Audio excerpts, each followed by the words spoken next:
Selamat datang di POV. Semua orang punya pendapat. Darurat. Indonesia darurat. Pertanggal 22 Agustus tahun 2024, selamai tagar Indonesia darurat di berbagai platform media sosial dan gempar di masyarakat.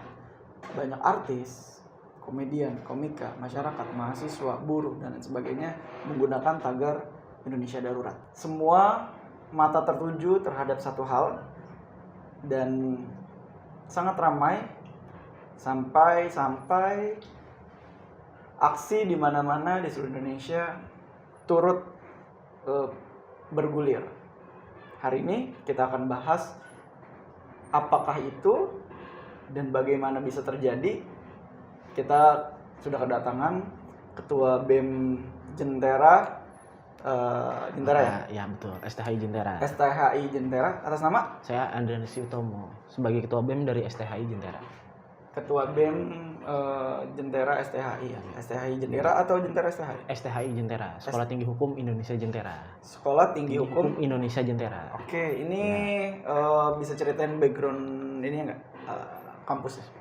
Jadi STHI Jentera itu dibangun pada 2014. Kita dibangun atas dasar bagaimana pendiri-pendiri kita melihat kondisi hukum di Indonesia yang sudah carut marut dan ada campur tangan dari politik tertentu yang membuat hukum di Indonesia itu tidak substansi dan kurang adanya campur tangan dari rakyat untuk membuat hukum yang lebih demokratis itu lagi. Gitu sih. Oke, itu backgroundnya STHI Jentera. STHI Jentera. Dengar-dengar STHI Jentera ini dibuat sama alumni-alumninya FHUI. Ya, betul. Betul. Kebetulan lawyer hebat. Dan lawyer hebat tersebut mereka jatuhnya sebagai apa? Donor atau sebagai founder atau gimana? Mereka kebanyakan sebagai founder dan sekarang juga beberapa jadi dosen sih. Oh, iya. Dosen juga Ada di beberapa STHI dosen. Jentera. Betul. Berarti bisa dikatakan STHI Jentera ini adiknya UI ya, ya. FHUI bisa Adiknya dibilang FHUI. seperti itu. Betul. Enggak sih. Apa? Apa dong? Apa dong? Tapi enggak adik juga. Anak. Emang dasarnya kebetulan aja gitu. Tempat eksperimen bisa juga itu, Bang. Tempat eksperimen. Ya, kita Eksperimen hukum. Ya, eksperimen hukum. Oh, tapi itu make sense karena Iya. di situ itu ada namanya PSHK. Pusat Iya. studi hukum Iya, ya. pusat PSHK. Pusat studi hukum dan kebijakan. Nah, Oh, di situ tempat ya. eksperimennya. Jadi pada dasarnya setelah saya sudah pernah berbincang dengan Bapak Chandra Hamzah, itu salah satu pendiri juga. Iya. Jadi beliau mengatakan bahwa Jentera itu dibuat atas dasar gimana sih mahasiswa hukum di Indonesia pada dasarnya yang belajarnya kaku dan terlalu textbook dan pada pasal, mereka menjadi orang-orang yang pandai dan lihai di lapangan dan mereka apa namanya sebetulnya? Bukan teknokrat. Ahlinya di lapangan gitu.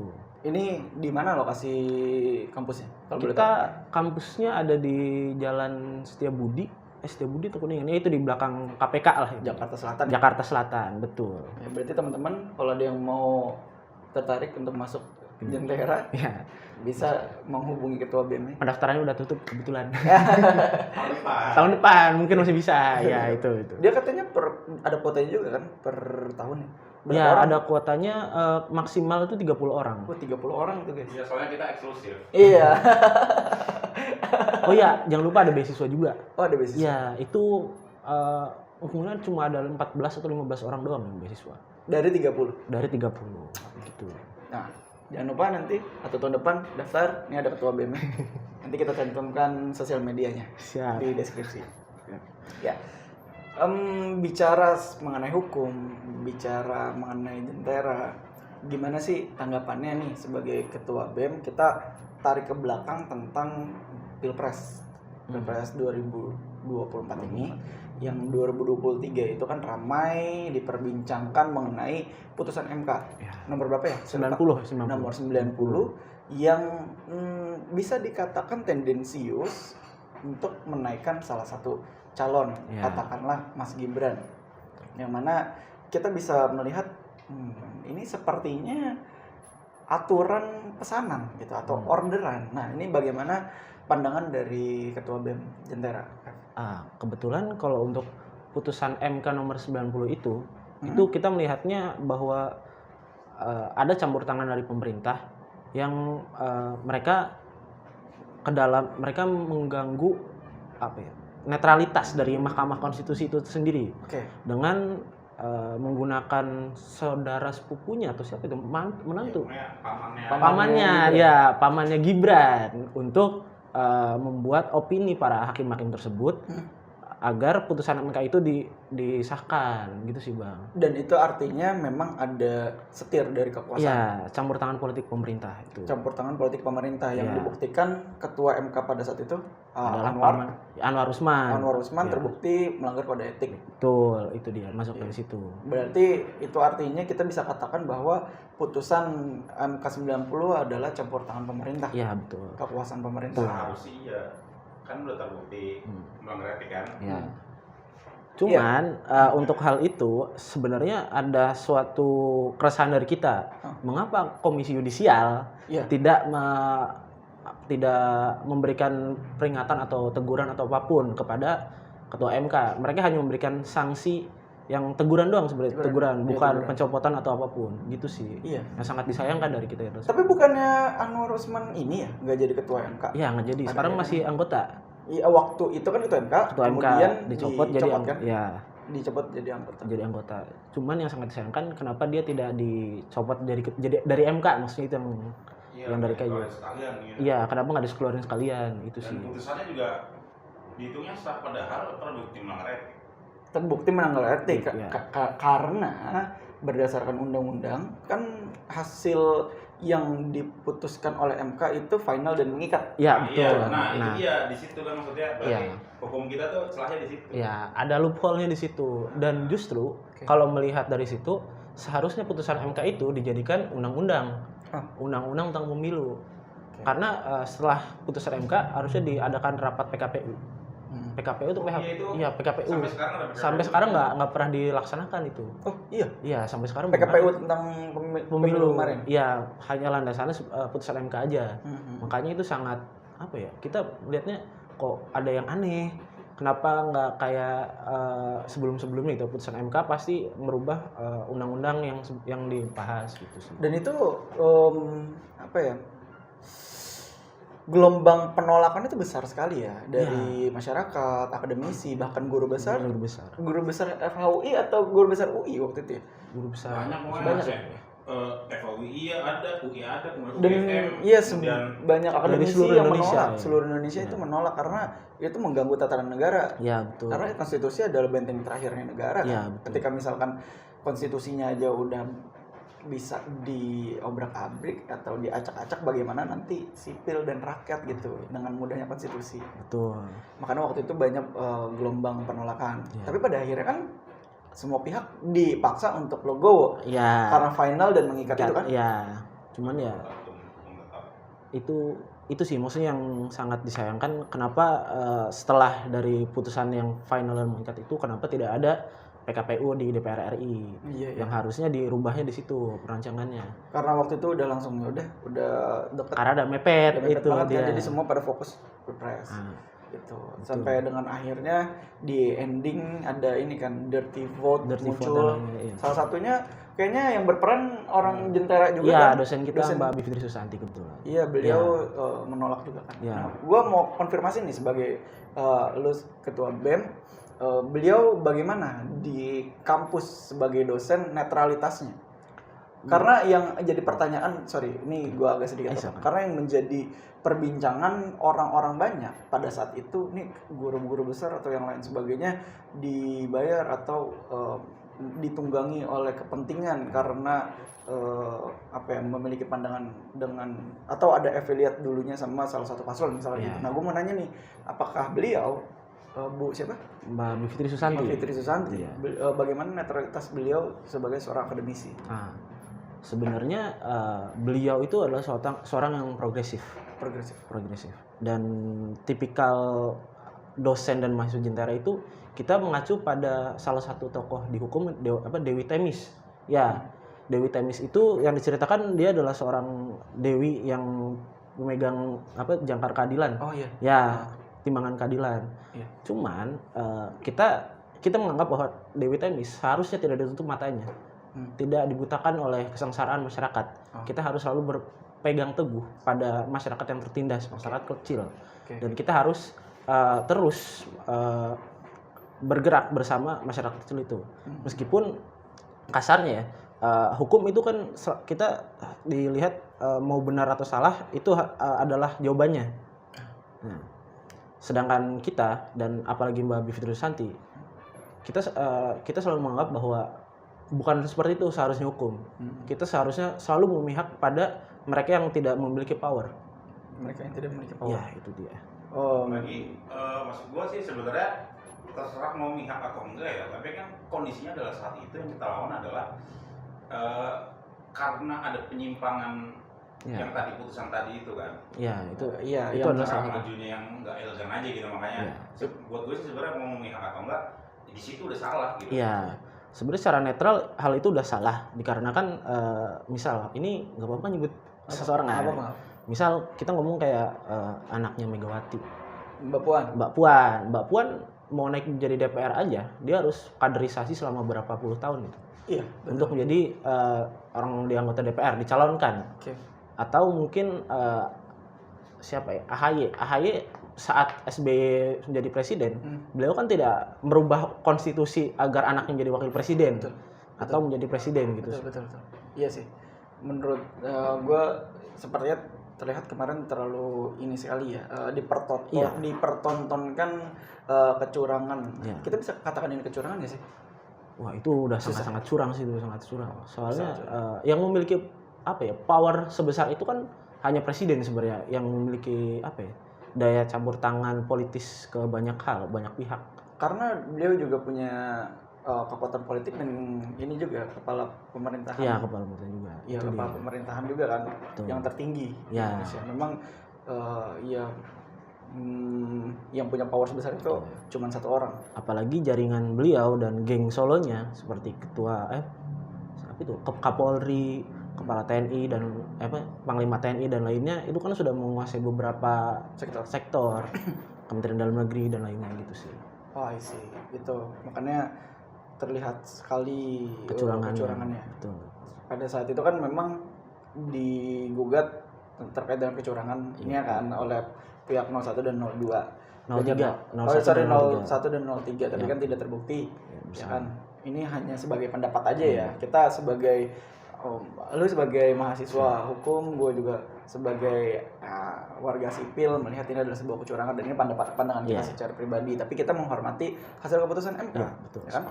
Hasil keputusan MK yang nomor berapa? 90. Kemudian juga hasil keputusan MK pada saat gugatan Pilpres PHPU yang kemarin.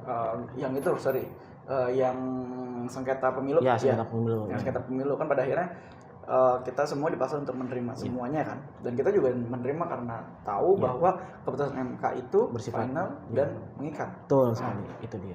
Iya kan, berkenaan dengan hal tersebut, nih yang tanggal 24 Agustus yang ramai diperbincangkan, nomor berapa ya? Putusan MK nomor berapa? Putusan sepertinya sebelum itu ada salah satu putusan itu putusan Mahkamah Agung nomor 23. Ini saya ambil buka data ya, Kak. Oke. Aman. Putusan MA atau Mahkamah Agung nomor 23. Ini yang menjadi ininya ya, awal mulanya ya? Iya, awal mulanya itu gugatan kepada MA mengenai batas usia dan ambang batas partainya. Oke, itu digugat di Mahkamah Agung. Ya, sebenarnya itu suatu keanehan juga sih. Maksudnya kenapa harus ke Mahkamah Agung? Sedangkan kalau peraturan atau konstitusi itu harusnya ke Mahkamah Konstitusi. Mahkamah Agung itu seharusnya misal ada kasus pidana dan perdata dan lainnya itu pasti ke Mahkamah Agung. Sedangkan untuk hal ini Mahkamah Agung itu tidak dirancang secara teknis untuk memutuskan perkara misal pilkada atau undang-undangnya karena itu di bawah ranah konstitusi. Gitu. Kecuali pengujian teknis di lapangannya misal seperti berapa KPU, berapa Bawaslu dan lainnya. Iya. Itu Oh sih. gitu. Ya. Tapi kenapa Intinya- bisa keluar? Intinya undang-undang dan turunannya kan itu kan konstitusi. Konstitusi itu Oh. dia. Tapi kenapa bisa keluar ya? Nah, itu yang masih sampai sekarang kita juga masih bingung kenapa Mahkamah Agung juga menyepakati hal itu. Oke. Ya, itu di dalam putusan MA nggak pernah diberikan alasan mengapa ambang batas dan pelaksanaannya itu tidak sesuai dengan UU nomor 10 kalau nggak salah, UU nomor 10 ya, tahun 2016 tentang pilkada. Oke. Yang harusnya itu ke Mahkamah Konstitusi sih. Oke. Dan tapi pada akhirnya ujungnya adalah Mahkamah Konstitusi mengeluarkan nomor 60 dan 70 Iya. yang menganulir putusan MA nomor Ya, 32. Nomor 23. Oh, sorry, Nomor nomor 23. Ya. Itu mulai rame nih, boleh coba diceritain kenapa bisa rame? Nah, Apa ini sebenarnya mengganggu kenapa darurat Indonesia? nah, ini untuk putusan MK tahun nomor 60 dan 70 itu yang informasi yang kita dapat dari beberapa kawan kita yang ada di Partai Buruh dan Partai Gelora. Mungkin saya udah ada informasi ke sana. Jadi pada dasarnya itu digunakan untuk agar setiap partai-partai itu yang memiliki suara threshold yang kecil, mereka bisa mencalonkan dari partai mereka tersebut. Jadi tidak hanya bergantung pada partai-partai besar seperti PDIP, Demokrat, Gerindra dan lainnya. Oke. Gitu sih. Sorry, gua ada kepikiran tadi terkait dengan putusan MA nomor 23 terkait yang masa ambang batas usia 30 saat dilantik ya. Ya, 30 saat dilantik. Tapi sebelumnya sebelum itu aturannya apa? Sebelum itu kalau ini ya kalau nggak salah bukan saat dilantik, saat pendaftaran. Pada saat pendaftaran. Tapi kan itu keluar di putusan MK nomor 60 kalau nggak salah. Iya, nomor 60. 60 ya usia ya? Usia yang 60 ya. Iya, usia 60, nomor 70 ambang ambang batas 70. Ya, itu. Oke, itu kan pada akhirnya putusan MK itu menganulir putusan MA kan. Betul. Karena kalau misalkan kita lihat kalau perkembangan politik saat ini kan pada akhirnya Kim Plus menarik atau mengajak banyak partai untuk menjadi koalisinya kan dan menyisakan sedikit oposisi. Hanya sisa 2. Apa tinggal PDIP dan Hanura. PDIP dan Hanura, iya, menyisakan sedikit oposisi. Kalau gue melihatnya, ketika semua orang diajak ke dalam pemerintahan atau menjadi petahana semua dan oposisi sedikit, maka check and balance-nya di masyarakat atau kontrol pemerintahannya ini yang akan menjadi bahaya. Iya, betul. Kalau misalnya kita bicara benteng terakhir untuk kontrol pemerintahan adalah rakyat dan masyarakat, gimana caranya mereka bisa melawan gitu dengan pemerintah yang memiliki power kebijakan. Maka kalau kita lihat, yang gue lihat secara kacamata gue sebagai warga sipil, berhak Indonesia marah, berhak masyarakat marah ketika semua orang diajak untuk berteman dan masuk ke dalam pemerintahan. Karena desas-desusnya Kim Plus ini, kalau misalkan itu terjadi, katakanlah ya, putusan MA itu mau diakomodir, dianulir. Misalkan mau diakomodir, tidak dianulir sama MK, maka Kim Plus itu akan menguasai pilkada di sejumlah daerah. Ya kan? Dan saya baru tadi malam nih mendapatkan data juga dari orang DPR. Mereka masih mempertahankan bahwa putusan MA itu akan dijadikan salah satu landasan dari RUU pilkada yang akan mereka masih masih, tapi mereka juga akan menggunakan yang putusan MK 60 dan 70. Cuman ya ada beberapa faksi yang menyatakan bahwa mereka bakal tetap untuk memegang teguh putusan MA. Itu yang sangat saya masih bingung gitu sih. Dan yang menjadi kemarahan pada tanggal 24 itu adalah ketika putusan MK menganulir putusan MA, DPR hanya selang setelah keputusan langsung buat RUU kan? Ya. Itu 7 jam. Mau paripurna. Ya, itu sebenarnya sebelum nyampe ke situ, Presiden Jokowi sudah memanggil Menkumham kalau saya. Siang Menkumham yang baru. Dan beberapa orang di DPR RI. Salah satunya itu Puan atau siapa gitu. Ya, mereka diskusi dan setelah itu mereka membuat apa? Iya kan langsung itu paripurna ya. Langsung rapat. balik badan legislatif Iya, langsung langsung rapat kan iya. untuk membuat RUU. Iya.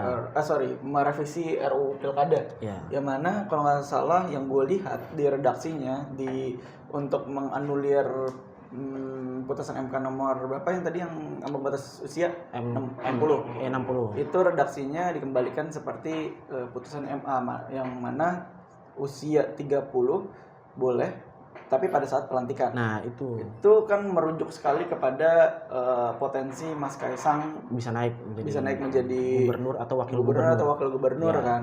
Karena kan usianya sekarang 29 di tanggal 25 Desember nanti ya, itu baru 30. Ya, betul. Ya kan itu artinya beliau masih bisa melenggang di pilkada. Karena kan pelantikan tahun Februari 2025. Ya, betul. Ya. Ya, itu artinya seperti ada kekuasaan yang bermain di sini kan. Karena nggak ada DPR selama gua hidup atau selama sampai dengan saat ini hanya sehari dibuatnya gitu. Justru untuk apa ya, dari balik membuat rapat sehari yang mendadak itu beberapa kali adalah undang-undang yang sangat berbahaya seperti Omnibus Law yang disahkan tengah malam. Oh iya. Itu kan sehari beres itu. Maksudnya kenapa pemerintah kesannya ngebut undang-undang yang menyengsarakan rakyat daripada hal-hal yang seperti undang-undang kerja rumah tangga, aset, perampasan aset dan lainnya gitu. Itu yang sangat kenapa mereka tidak secepat itu. Tidak secepat itu. Kalau nggak salah untuk sampai dengan undang-undang harus ada naskah akademik gitu. Iya, itu dia. Sampai dia bertanya kemarin ada naskah akademik. Nah, itu kita juga sampai sekarang belum menemukan itu naskah akademik dari baliknya. Iya, nggak ada. Belum ada atau nggak ada ya? Nah, itu antara dua itu. Kita nggak tahu juga itu, Bang. Oh, yang usia itu yang 70. Oh, sorry. Yang usia 70, ambang batas threshold. Kalau yang dari MK itu harus berumur 30 tahun saat penetapan calon. Iya, kalau dari itu nomor berapa? Yang 60 atau 70. Nah, yang versi DPR yang tadi yang versi yang mau dibikin DPR itu setelah pas pelantikan. Nah, itu merujuk sama putusan MA. Iya, MA. Nah, berkaitan dengan threshold, itu mereka DPR menolak juga nggak sih? Ya kan mereka juga mau menjegal putusan 60 sama 70 kan? Iya. Karena mereka khawatir koalisi Indonesia Maju Plus ini akan bubar, ya nggak sih? Ada arah ke sana nggak? Karena gua ngelihat kalau misalkan thresholdnya 7,5% harusnya banyak partai yang bisa mengusungkan, iya nggak sih? Iya, itu. Kayaknya satu daerah bisa berapa calon gitu. Iya, 5 iya kan, jadi kan lebih variatif. Lebih variatif dan lebih ya udah menguntungkan untuk para partai-partai lain yang kecil-kecil ambang batas thresholdnya kan. Kayak kembali ke zaman bahula gitu kan. Karena justru kayak bagus tahun 2012 itu ada 6 calon kalau nggak salah di Jakarta. 6 calon. 2012. Itu thresholdnya nggak nyampe 20% berarti? Nggak nyampe itu. Jadi ada yang independen kayak itu zaman Jokowi sama Ahok baru mau naik di Gubernur Jakarta. Oh iya. Ya itu calonnya ada 6 sebenarnya di Gubernur Jakarta. Iya.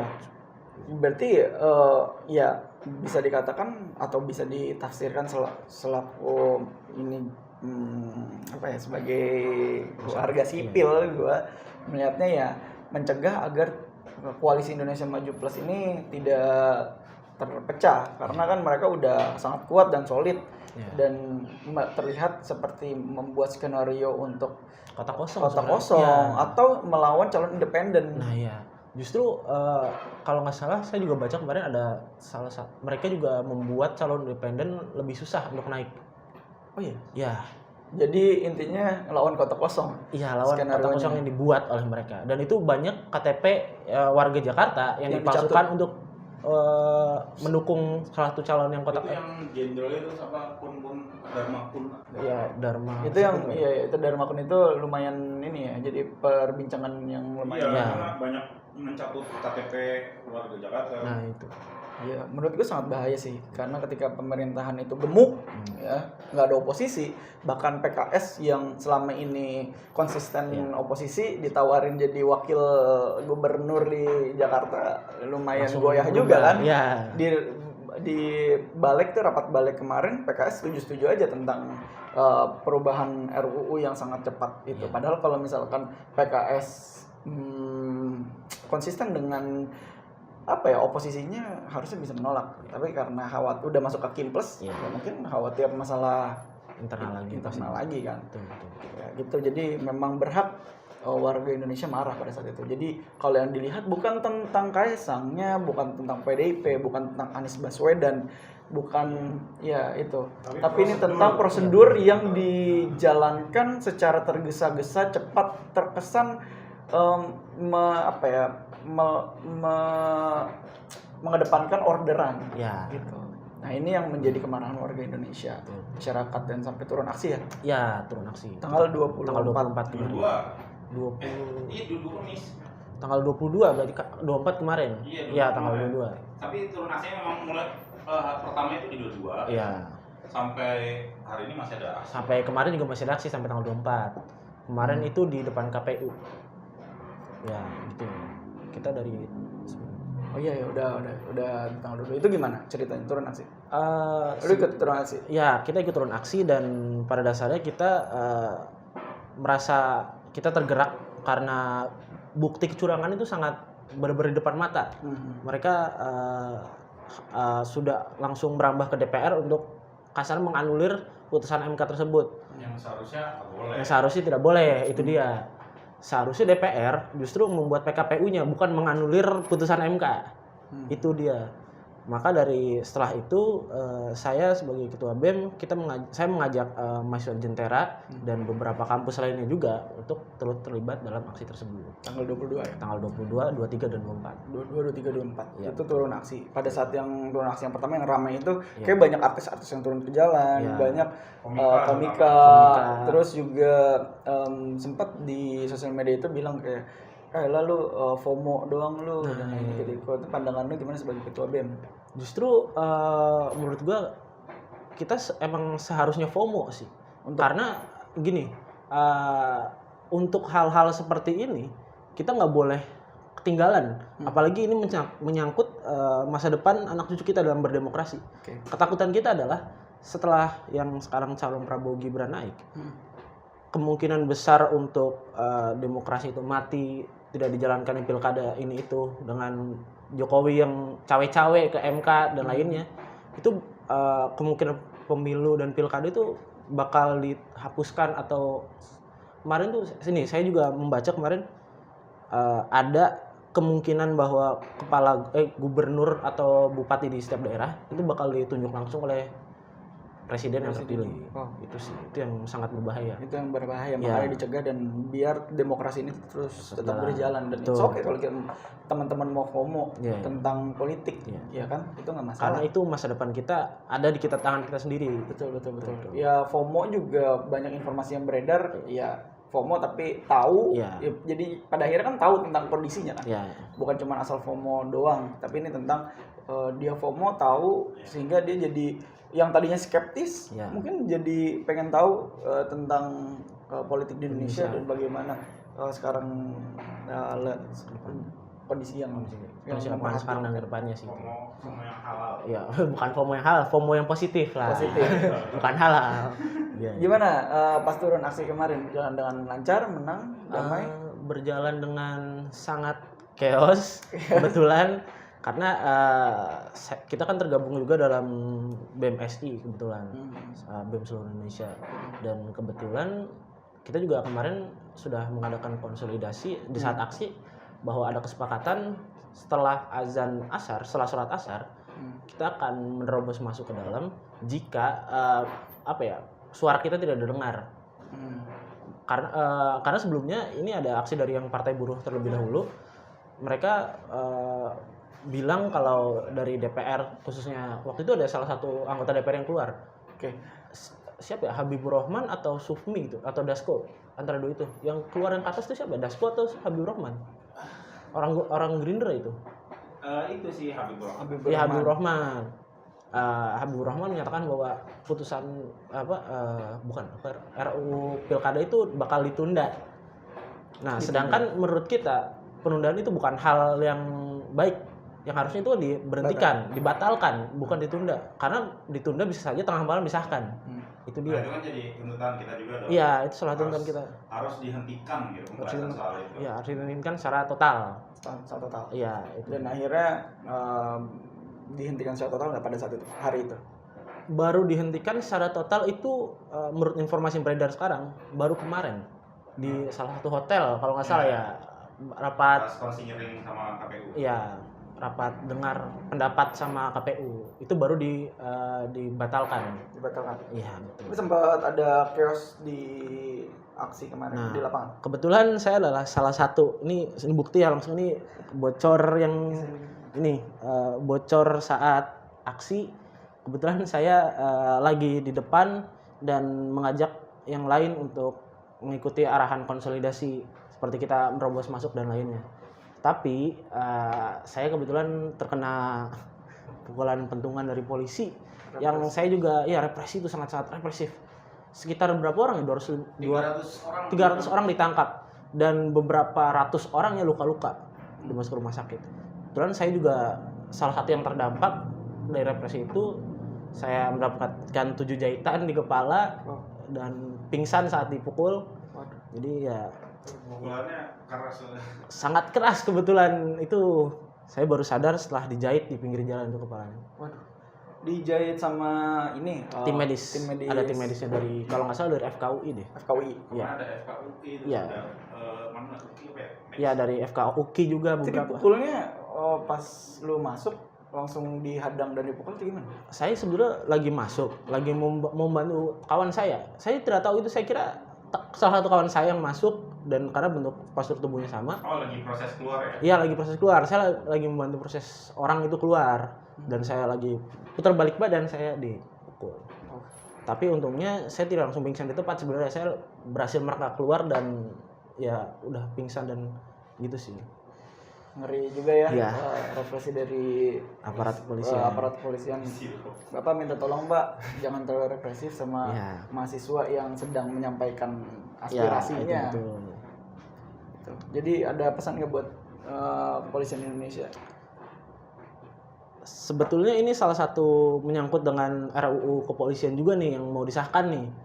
Jadi polisi itu kan yang seperti kita tahu sekarang kan udah sangat represif. Mereka menggunakan kekerasan itu untuk mengintimidasi setiap orang yang menghalangi pemerintahan, kasarnya menggunakan seperti demonstrasi dan lainnya. Pesan saya kepada DPR salah satu dan kepolisian, stop itu rancangan undang-undang kepolisian, rancangan revisi undang-undang kepolisian. Karena itu sangat menambah ketakutan masyarakat sipil untuk berpendapat, apalagi menyuarakan pendapatnya. Ya, menyuarakan pendapatnya untuk berserikat, berkumpul dan lainnya gitu. Karena ada di salah satu pasal kalau nggak salah itu polisi berhak menyadap tanpa izin. Dan ada tambahan anggaran. Ya, mendapatkan tambahan anggaran yang seharusnya menurut kita kepolisian tidak harus sampai ke sana. Justru anggaran itu harusnya untuk ke pendidikan atau kesehatan dan lainnya. Sangat disayangkan aja sih itu sebenarnya. Dan itu masih RUU ya? Masih RUU. Yang minta tolong Bapak Ibu Dewan Perwakilan Rakyat yang terhormat yang ada di Senayan, tolong untuk tidak dilanjutkan. Ini suara dari hati masyarakat, dari teman-teman mahasiswa juga. Terus ada aksi lanjutan ya? Nah, untuk aksi lanjutan sebenarnya ada kabar lagi nanti. Hari ini pertanggal berapa sekarang? Pertanggal 25 kita akan mengadakan konsolidasi di LBH untuk mengadakan aksi ke depannya. Apakah kita harus turun setelah informasi ini dibatalkan atau ada gelagat-gelagat aneh dari DPR yang harus kita stop? Karena seperti yang saya bilang tadi, DPR setelah rapat dengar pendapat mereka bilang mengikuti putusan MK, cuman dari beberapa fraksi mereka bilang kita tetap berpegang teguh pada putusan MA 23. Itu yang sebenarnya kita sangat harus waspadai. Iya, apalagi belajar tadi Omnibus Law kan tengah malam. Nah, iya. Itu sebenarnya kalau kita belajar hukum administrasi negara itu ada prinsip good governance. Betul. Nah, pemerintahan yang baik. Jadi pemerintahan yang baik itu seharusnya pada dasar mereka sesuai dengan kaidah koridor yang bagaimana pemerintah di negara demokratis. Kita tidak tahu Indonesia demokratis sejauh mana kan. Tetapi seharusnya pemerintah itu benar-benar mengakomodir semua hal yang masyarakat inginkan. Makanya yang secara positifnya bukan negatifnya. Seperti itu. Wow. Dan misalnya kan negara kontrak sosial. Ya, negara adalah bentuk satu kontrak sosial. Oh, I see. Menarik juga nih. Ada pesan nggak buat masyarakat Indonesia menanggapi persoalan ini, masalah yang sedang bergulir akhir-akhir ini? Pesan dari saya sebenarnya kita tetap mengawal isu ini dan beberapa isu lainnya. Karena pada dasarnya kita juga tidak tahu sejauh mana pemerintah itu bisa mengintervensi apa segala undang-undang yang maksudnya kita ajukan kepada DPR, dan ketakutan kedepannya adalah kita takut DPR dan politikus-politik itu mereka kan sangat licin kebetulan, dan kita harus menghadang segala hal yang tidak berpihak kepada rakyat, pada masyarakat, apalagi saya sebagai masyarakat hukum menganggap bahwa hal itu sebenarnya memang harus kita cegah dan kita awasi sampai sekarang. Oke. Nih, dari hasil rapat dengar pendapat kemarin kan putusan MK nomor 60 dan 70 akan digunakan. Ya kan? Menurut ini nih, lu sebagai mahasiswa, kira-kira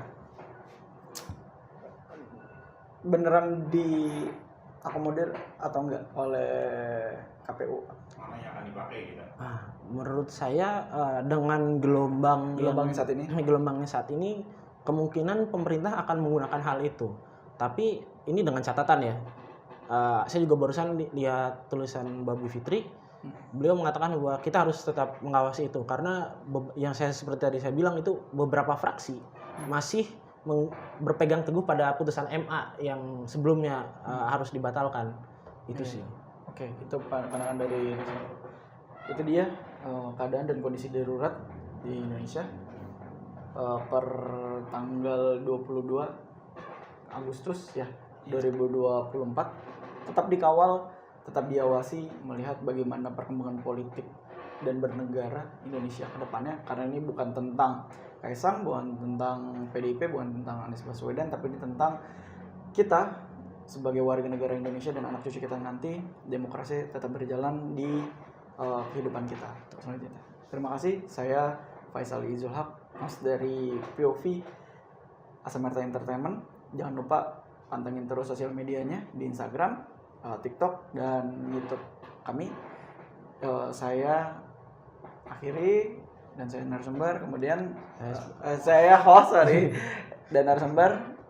Siapa namanya? Saya Andrian, ya, mahasiswa atau BEM dari BEM STHI Jentera. Kami berdua pamit undur diri. Assalamualaikum warahmatullahi wabarakatuh.